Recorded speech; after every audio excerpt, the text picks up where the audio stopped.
Hello, you kombucha drinkers, green juice sippers, yoga pants wearers, sage burning mother truckers. Okay, I'll stop now. I have tried to record this podcast a few times, and I feel like I'm just not doing the topic justice. I at some point just need to say, okay, publish. Done is better than perfect. I hope you share some compassion with me. I'm going to try to break down a huge topic so I don't spend 1,800 hours talking to you about one thing and get really bored. I really would like to talk to you about Reiki. Reiki, energy healing. What is it? Why do we do it? What is it for? I am trying to appeal to those who thinks it's the devil's work and for those of you who sleep with your crystals. So you've been to a few or maybe many yoga classes and you are hooked. Somehow you feel better, kinder, more connected to yourself and those around you. Your friends view you as a hippie now, and your parents, well, they think it's a phase. Regardless, when you are on your mat, you are home. Yoga teachers and students, come learn how yoga can help you navigate the daily grind, breakups, your anxiety from a place of clarity and compassion. Welcome to the Modern Yogi Podcast, hosted by me, Laura Siljander. Misfits, earthlings, yogis, take a deep breath, check in to see how you're doing, body, mind, and soul, because you have arrived.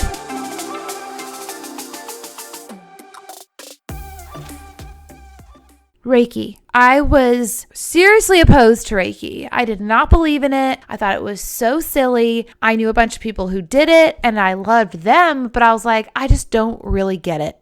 Don't really get it. Staying away from it. I don't know if I want someone putting their hands on me and doing any kind of energy work because I don't know. Energy kind of scares me a little bit if I don't know the person, yada, yada. I share this with you because if you're a skeptic out there and you're like, energy work is just a bunch of bullshit, well, I was so with you. So how did I become a Reiki practitioner? How on earth did it happen where I do Reiki on myself almost every day and now I do Reiki for other people? Like what? How? Quick and dirty is I'm getting my advanced yoga teacher certification and I have to do modules. I have to do modules to get this awesome certification, and the only module that was offered was Reiki. And for this 2-month span, I was like, daggone it. I have to do it. I'm trying to get my advanced cert here. So fine, I'll take the Reiki class. So I was driving there. It was about a 2-hour drive. And I was like, okay, I need to be open, but stick to your truth. Stick to your satya, which is Sanskrit for truth. And, it's okay to not buy in. It's fine. You're going to be the minority. It's okay.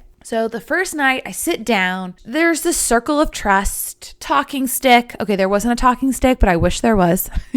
And she asked each of us why we were there. And I didn't want to be like, just to get my hours so I can get my advanced yoga teacher training.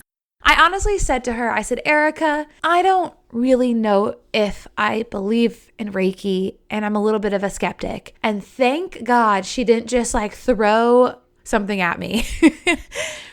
I remember smiling at me and being gentle and saying, okay, it's not my job to convince you, but it is my job to present you with the information. And how grateful I am to her because, y'all, I cannot wait to get my level 2 and 3. I'm a level 1 right now, and I'm just hungry for more Reiki. If I told myself a year ago that I would be hungry for Reiki, I would say that's a complete joke. I share this again for you skeptics. I walked in so skeptical until I felt it, until I had this awakening, until I allowed myself the space to process what I was learning. And oh my stars, what a journey it's been. Have you ever kind of embarked on a journey and you're like, we'll see how this works out? A lot of us start our yoga this way. And then, oh my gosh, things change. The way we view ourselves and other people and the universe, everything starts to shift a little bit. You're having like a spiritual awakening. That totally happened. For those of you who have had a spiritual experience on your yoga mat or something close to it, or you just went to this state of consciousness, perhaps in a class or in Shavasana or in a meditation, and you're like, mind blown. Well, y'all, that's what Reiki does. let's just talk about Reiki, okay? Let's start from the top. So what the bloody hell is Reiki? It's R-E-I-K-I. So Rei, R-E-I, translates loosely to spiritual wisdom. It's this wisdom from the divine or God. Now, I know I say God, and I'm not going to lie. Like when I say the word God, so much baggage follows. Like either you have a really good relationship with the word God, or you're like, oh, that's like religion. That's the Bible. There's all these doctrine. People use the name of God to do bad things and good things. I'm going to use like higher power or the divine or God, whatever you believe. And if you don't believe in any of that stuff, I'm going to try to appeal to you too. I'm not going to leave you out. But it's this divine wisdom. And the way I can describe something divine is, gosh, have you ever just had a sunset or mountain vistas that just take your breath away and you think, what on earth made this? That could be your spiritual guide. That could be your God. I'm not here to tell you who God is. And to be perfectly honest, I question those because I'm a skeptic at heart, or who tell me they know exactly what God is. I find that a little bit vain, or maybe a little bit fear driven because you need to know. I do question the vanity when someone's like, this is what God is. This is what God is. Like, wow. I feel like I don't even know if humanity really can comprehend what God is or what the divine is. We maybe can see God or the divine when we look at a sunrise, or we can maybe feel energy from the divine when we stare out into the ocean and something in us calms down.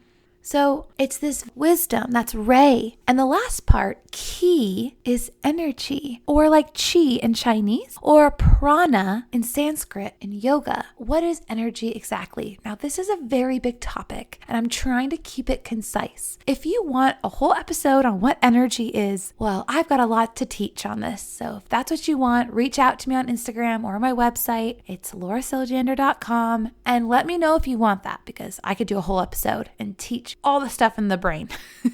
But to keep it concise, energy can be viewed in a few different ways. First, we have energy. Everything has energy, even a rock. Yes, even a rock has energy. If you think about energy, it could be something like this. It could be kind of what I was talking about before, that feeling that you get when you are on a base of a mountain and you look up at the summit and you go, wow, I feel so small. My problems feel so small. That is a wave of energy flowing through you, calming you down. Now, energy could be on the opposite end of the spectrum. If you've ever been to like Bonnaroo or a rave and the music is going crazy and the people are dancing and the lights are going off, the energy is high and people are getting it. Sometimes you feel this in a hot power yoga class, like people are getting the energy and your energy is high. That's also a form of energy. Music has it. Humans have it. Even lights can affect energy. So Reiki is this very divine wisdom that has energy involved with it that's transferred over to the person receiving. And the way to do this is in a few ways, but I will get there. I will take you through what a standard Reiki session looks like. But first, I kind of still want to go into what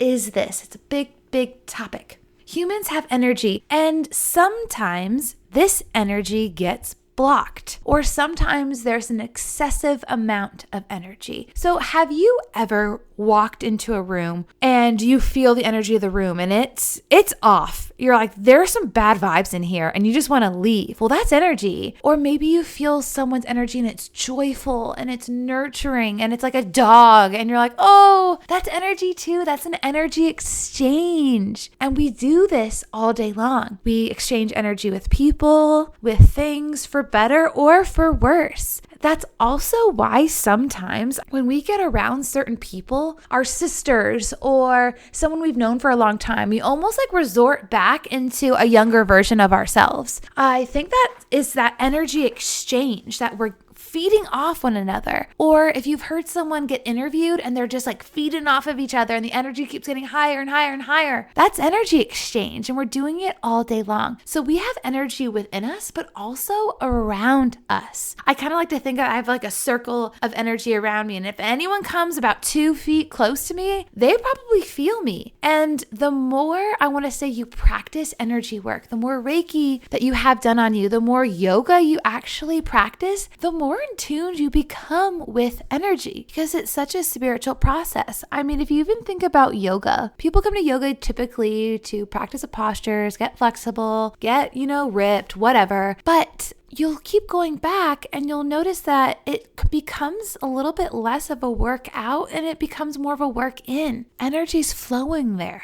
So speaking of energy flowing, let me give you something more maybe that you can visualize. So think about like when you eat food. So I'm going to eat a sandwich, my body's going to absorb the nutrients, and then I'm going to poop it out, hopefully. It's just like full circle. Or if you think about the blood like pumping through your veins, if something gets blocked, like your blood or your digestive tract, there are some major issues. One, death. That's not funny. I shouldn't have laughed. And 2, maybe you're constipated, and that sucks too. The same thing goes down with your energy. We have something called the chakras, and there are these energy centers from the crown of our head to the base of our spine. And these energy centers, when they are blocked, stuff goes wrong. We get sick all the time. We're inflamed. We can't sleep. We have anxiety. The weight of the world seems so heavy. We're irritable. We have headaches. All this stuff can go wrong. Maybe some stuff's going on with our thyroid. Our skin's acting funny because either one of these energy centers are blocked or there's too much energy in one spot. It's just overflowing. That's the same thing with your digestion. You don't want your digestion to get blocked, and you don't want it to be too fast either, because either you're like having diarrhea or you're not going at all. You want that balance. Same thing through these energy centers in the body. And what Reiki can do, or Reiki practice, or going to see a Reiki practitioners, is that the Reiki practitioner will usually scan your body and try to figure out where are the problematic areas. That's one thing that could go down in a Reiki session. And again, we'll go through what one could look like. But that's a huge part of Reiki, or is the energy flowing? And what a Reiki practitioner is trying to harness is this, some people will call it like divine energy, or the universal energy, or God's energy, or your higher power's energy. And what they're trying to do is be a conduit of that, a vessel of sorts. It's not the practitioner's energy. It's something way higher. Like again, I gave this example. It's the best example I can think of, is if you've ever been to the beach and you're feeling stressed out and you sit your butt down on that beach and you look out and you see the ocean and you hear the waves, and it's just so massive. It's so huge and infinite, and the water just keeps coming and the waves just keep lapping on the sand. They keep coming back, and your internal environment kind of calms down a little bit. The high alert kind of chills out a little bit. It's like that energy exchange from something so much greater. That's what can go down in a Reiki session. So why would someone go to Reiki? Well, as a mental health coach, and I'm around people all the time that they are holding on to energy that has happened to them in the past. So they've gone through a really, really hard time, and I can see it in their body. Their shoulders lean forward, their head gets heavy, and I can tell that there is this heavy energy stuck in their bodies from a very traumatic experience. And a part of me wishes I could just like reach over and do some energy work right then and there. And you know what? I have before with their permission. But it unblocks this. It frees them. It makes their chest feel lighter, because we store up energy from hard times. We store up energy, bad energy, boiky energy from when we are grieving, when we are mad at someone, when someone violates us. It's like we get stuck, and that's when we get anxious, or we get so sad and depressed and we can't get out of bed, or when we are not hungry, or we're overeating and our tummy's all screwed up and we can't give and receive love. It could be because you've had some trauma, you've had some stuff go down in your life, and now that energy is just stuck. So that's why some people go to Reiki. Psychologists or therapists have started recommending clients to me for Reiki because they can tell that that client needs some release. They need some relaxation so they can get a little bit deeper into their therapy world, deeper into levels of consciousness because they're trying to figure out dream recollection or they're working on forgiveness or self-love. And Reiki promotes a sense of healing, a sense of balance, a sense of self-love. But when I say healing and balance, I mean it's this beautiful state of I have energy and it's flowing, but I'm not like the wind and all over the place. I'm very grounded. It's almost like you took a bath and the rest of the night you feel like that warm, soothing feeling. That's kind of how people feel after a Reiki session, which is why some therapists are starting to recommend their clients do this. They're also doing Reiki in hospitals for those folks who maybe suffer from addiction issues and they can't take the narcotics for pain. They're having Reiki practitioners come and give them some alternative ways to promote pain management or a different way to deal with pain. You can go to Reiki for very many reasons. You can go to Reiki if you're trying to figure out your spiritual life. If you feel like you've had the spiritual awakening, or you want to know who God is, or you feel like you've got this like spiritual guide that you want to get in touch with. People go to Reiki for that. So you can go to Reiki for emotional pain, physical pain, spiritual pain and growth. You can go to Reiki for relaxation and balance. It's almost like that self-care. I know self-care is so hot right now, but you can go to Reiki for those things. Reiki can do that for you. So those are some reasons why people will go. If you are like, yeah, I definitely have some emotional baggage that I just cannot seem to get rid of. Well, you may want to introduce Reiki into your life every other week, every week, once a month. If the practitioner is at least a Reiki level 2, they can do Reiki from a distance. A lot of cool things can go down in a Reiki practice. If you get your Reiki certification, you can do it on yourself. I do it on myself almost every night or after a yoga practice. Reiki is really, really rad. It's like this superpower, I feel like, this untapped superpower. You know how yoga in the early 90s was kind of like just for people who had dreadlocks and armpit hair and were hippies, and now kind of yoga is for everyone? Like namaste is like a household thing. Like everyone knows. They've seen that before. I think that this is where Reiki could be going for sure. Is it's going to take a step out of the woo-woo and actually be promoting healing and well-being. What does a Reiki session typically look like? There are going to be different variations of this, of course, but typically Reiki sessions are done laying down. But if laying down for about 30 to 60 minutes is uncomfortable for you, you can do Reiki seated. And usually those are a little bit shorter sessions. And there are a few ways that people can give Reiki. Sometimes they will add certain tools. Sometimes there'll be oils and they'll use some aromatherapy. The most common thing that you will find is that either hands will be hovering over your body or the practitioner will gently apply their hands on your body. There should be no like pressure. They should just be kind of resting on your body. Depends to the Reiki practitioner and you. Do you want them to touch you? Do you want them to hover? Usually a practitioner is pretty open to what the client needs, what your needs are. Some people have psychological triggers where if they get touched in a certain place that they kind of freak out. So it's really good to tell your practitioner that, hey, don't touch me here, or just don't touch me at all, just hover. In my sessions, I like to touch. That's just what I like to do. But being a mental health coach, I always ask, any parts of the body you don't want me to touch, and do you want me to touch you at all? You should always ask for consent. Duh. Me Too movement, hello. Okay. So you'll usually walk in, you'll have an intake form. They'll ask, what are you trying to get out of this experience? Do you want some aromatherapy? They'll see if you want anything extra. And also some Reiki practitioners will say, don't tell me anything at all, because their gift is to find what's wrong. Maybe you got into a car accident and you've got some hip issues and it's up to them to find that in your body. Or maybe you're more interested in some of the symbolism or spirit guides or anything like that. Or dreams. Sometimes it just depends on the practitioner. They'll say, don't tell me anything at all. Or some practitioners will say, tell me whatever you want. I'm more, tell me whatever you want, and I'm going to go with my intuition. And then usually you'll lay down, and sometimes it's silent, and sometimes there's music. You keep your clothing on, and you literally just chill for the next 30 minutes to an hour, and you let that practitioner do their thing. Now, typically the music's playing, and sometimes people will fall asleep, or you'll be in the space of sleeping and just kind of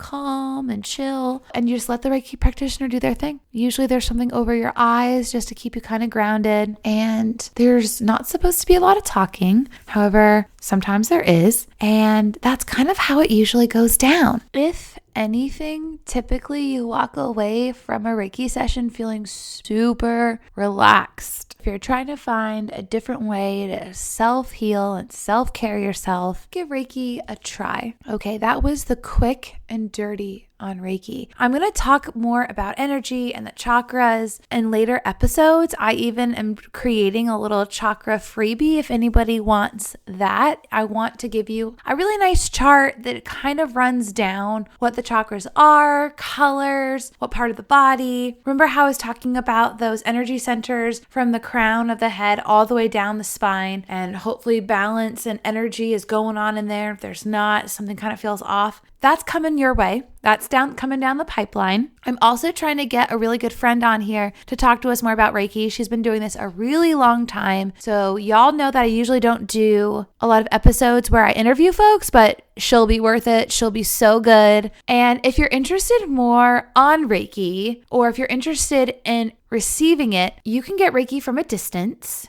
If you're local with me in the Wilmington area, you can come and get a session here, or just look out into your community and Google Reiki in your town and see what comes up. Give it a try on, see if you like it. I would love to hear from you if you have questions about Reiki. All right, practice compassion with your mind and your thoughts. That criticism that we can evoke in ourselves, man, that can hurt. So practice compassion with your thoughts, and then maybe push that love and light out to others. Because remember, we're pushing that energy out. What are you pushing out towards the universe? Is it love and light? Is it like, I don't know, pricks and sticks? But practice that compassion, y'all. I'll talk to you soon.